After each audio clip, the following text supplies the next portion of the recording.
ընդհանուր առմամբ ինչպես կգնահատեք անցկացված ընտրությունները, ինչ դիտարկումներ ունեք։ Կարծում եմ, որ մեկի համար գաղտնիք չի, որ եւ նախընտրական փուլում եւ քվեարկության օրը տեղի ունեցել մասսայական խախտումներ եւ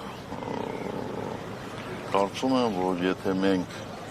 օրինակ 17 թվականին անցկացնեինք այսպիսի ընտրություններ, ապա եվրոպական դիտորդները անպայման ֆիքսեին հետևյալ նախադասությունը, որ եւ նախընտրական փուլում եւ քվեարկության օրը ընտրություններն անցել են համատարած խախտումներով, բայց ես չեմ ակնկալում, որ հիմա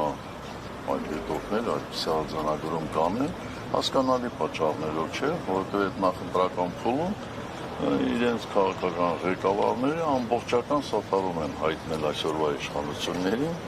եւ կարծում եմ դա այդ մարդկանց կաշկան է։ Ամեն դեպքում արձանագրումներ արվել են, նշվել են նաեւ վարչական ռեսուրսի օգտագործման Այդ մի բան է, երբ որ ասինքն թեթև տենց նշում են, այդ էլ չէի կարող ընդհանրապես չնշել, որովհետեւ դե շատ ակնհայտ էր էլի։ Իմ ասած ձևակերպումը դա